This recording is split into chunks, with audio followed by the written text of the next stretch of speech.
what's funny? I actually think, and I think you guys fall in this category too, I actually think there's a massive advantage to guys and girls that are 35, 40 and above entering in this social media space. That might sound counter, right, to what the narrative is. Because what was difficult for all of us was like, how does this camera turn on? Or how do I download this Instagram thing? So we had a learning curve of figuring out how it works. But you know what the advantage that we had was actually what you just said is like not really true. Like I did know all this stuff. Like I knew the rules of business. I knew the rules of relationships. I knew the rules of developing a great product. I knew the rules of over-servicing and over-delivering on something. I knew those rules. That's business 101. And that's what served us when we built brick and mortar gyms and other businesses that we were in before all this social media stuff hit. And I think the advantage that we have is that those rules still apply. They're just different the way you apply them in these mediums. And I think a lot of people get away with not working on those rules because they can instantly, like if you did a viral video because you're half naked or you did something funny or trendy, and now you have 1 million eyeballs on you, all you need is 0.5% conversion and you're a millionaire. And it's like, okay, well, does that mean you built a really good business, or is that just like kind of by chance that, you know, there was 0.5% of idiots that were willing to purchase whatever said thing is that you're pushing and serving? And so we have a lot of these instant or overnight millionaires in the social media world. By the way, those same people are out there selling courses to all these other idiots that think that like, oh, they know what they're doing, I should learn from them. But really, the rules of business haven't changed that much. And so I do believe that, I believe wholeheartedly, I had every intent to build this where it's at and much bigger than where it's at right now. And I knew that the rules of business still applied. What I had to figure out was like, how does that look in now in the Instagram and Facebook world and YouTube and how do I use these new tools to scale something?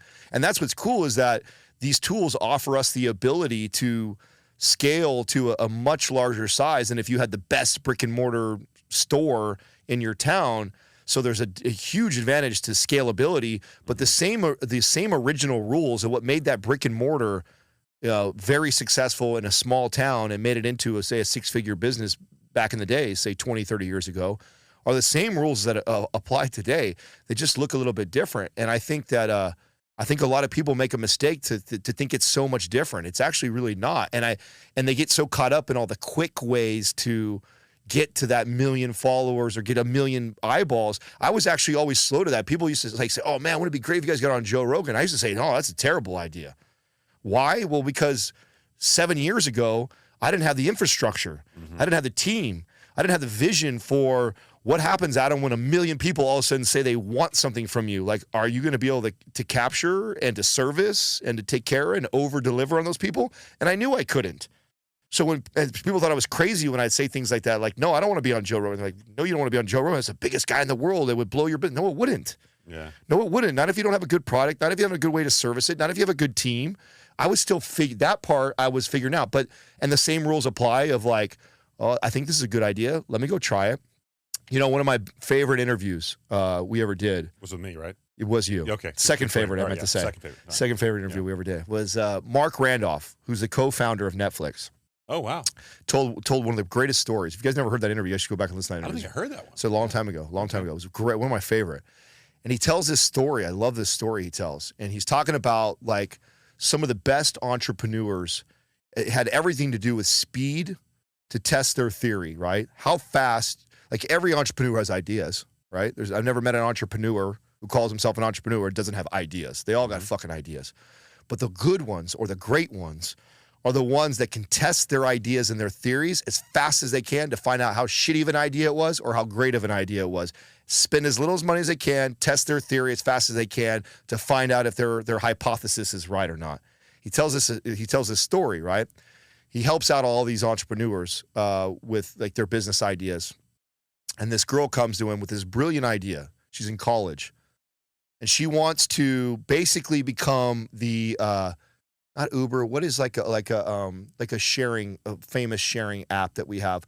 She basically wants to share her high-end clothes, right? Like how many girls you guys know that have like 6 pair of Louis Vuittons, 5 different purses, like right? And those purses on high heels maybe come out once every 2 or 3 months. Yep. And so she has this brilliant idea of what if I create this app where I allow all these girls and guys to be able to share their high-end clothes with each other that you basically can lease and share between. Brilliant idea. Really. Watches now too. Yes. Yeah. Yes. Brilliant. So a brilliant concept, right? And so she's like, and so I'm looking into an app developer and I'm trying to do this.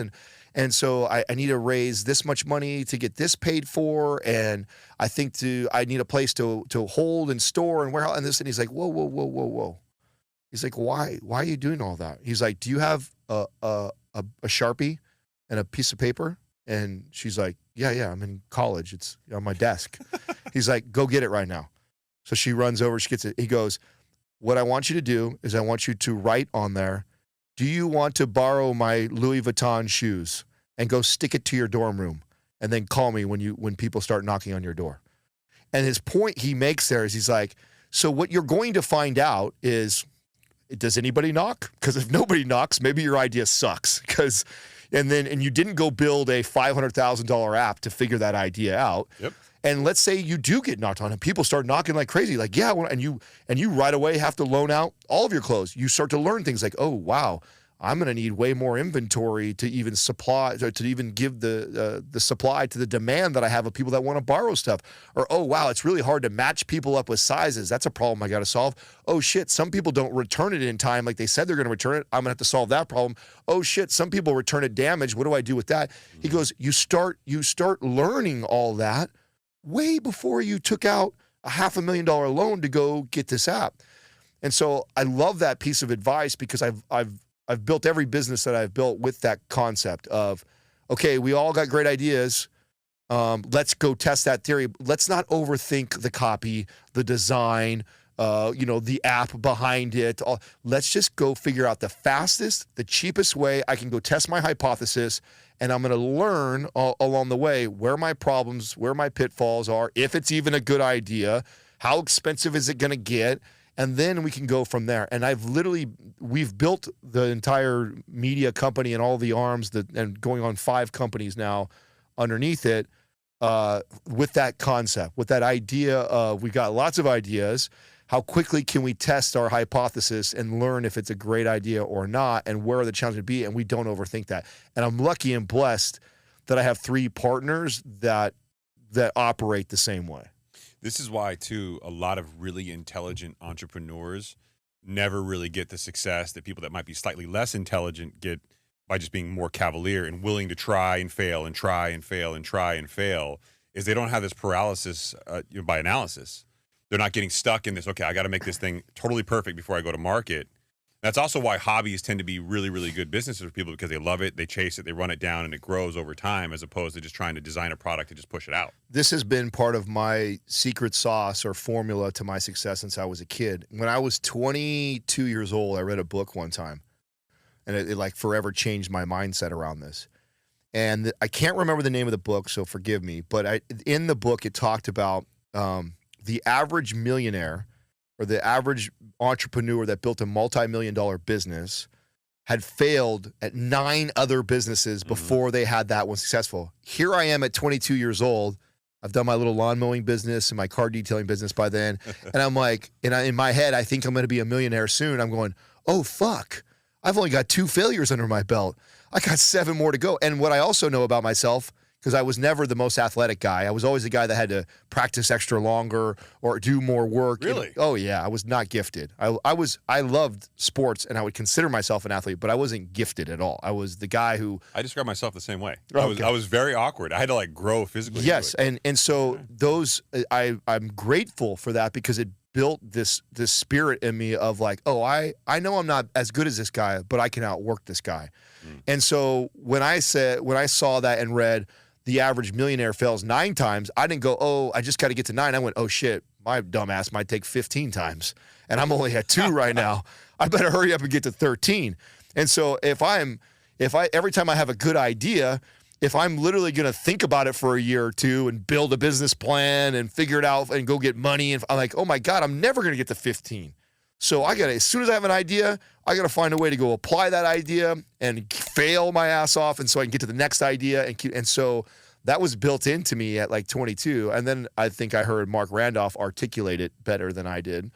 And I went, oh, that makes so much sense, that this is part of why I was successful, was because I had that same cavalier attitude of like, I just got to go. Like, I am not going to be like overcomplicate this, because I need to go test this hypothesis and see if it's a good idea. And you learn so much through that. I can't tell you how many things that I thought was going to be a good idea, and then you start to take action towards it and you realize, oh shit, this is not that good of an idea. You know, dude, I started at one point, I started a website based on like fashion, and I failed at that. Yeah. But I learned a lot about website creation, about how they're handled, how they're maintained. It wound up helping me later on in life when we have websites for the companies.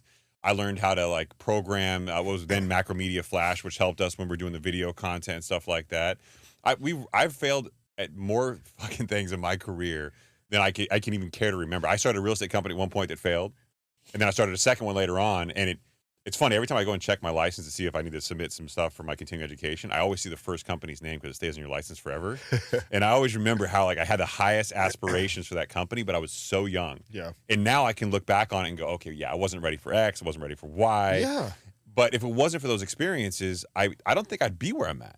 100%. And, you know, I know this was like a long-winded answer to what Saeed originally asked, but you know, that's where I got to where I'm at, is because I wish I could say that I had this great mentor who I get to lean on and ask all these questions, but a lot of it was hard knocks. Like I failed a bunch of times. Like I remember, and some of my ideas were good ideas. They had a point where like an inflection point of a growth where, oh shit, I can't scale anymore because I'm tapped. Like for example, I ran a very successful boot camp business in the Bay Area.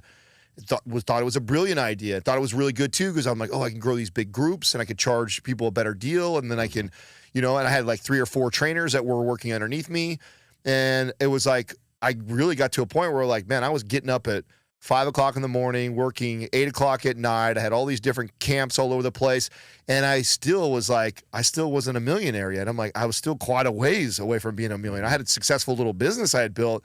But I mean, when I actually sat down and realized like, oh, I didn't math this out very well. Yeah. Like, what does $1 million look like doing this business? It's like, oh man, it doesn't look very realistic at all. I wouldn't have figured that out had I not gone and tested that. And luckily, I made a little bit of money along the way, but I learned so much doing things like that. And so by the time we got to Mind Pump, you know, we're all in our 30s. We've all tried different businesses. We've learned a lot of that stuff. We've learned a lot of the rules of business and scaling that I think I had a pretty good idea. And I feel like for the most part, going through the process, I've got a pretty good nose for things that we should waste our time or not waste our time on.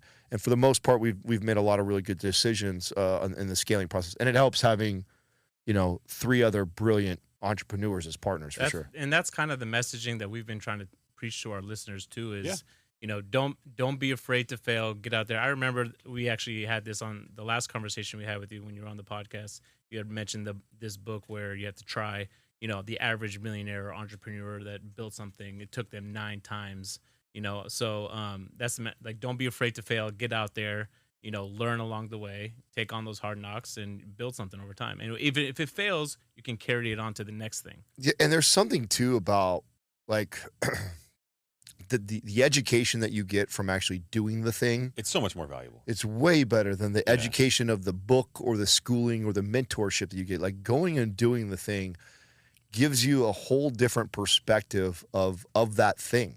And so this is my beef with a lot of the online mentorship and courses and things like that. There are certain scenarios with which that's an ideal and fine thing to do. There are certain scenarios where you're trying to circumvent experience of persevering through businesses that you can't cut that out. Yeah. Like you just got to do it and fail or not fail. I think that's a problem too, is a lot of people are just afraid of it. They're just afraid of the public humiliation of failing because let's say you start a business. Let's say you start advertising. Your friends are going to know. People around you are going to know. Yeah. And nobody wants to be the guy who started a business that failed, but everybody wants to be the guy who started a business that succeeded.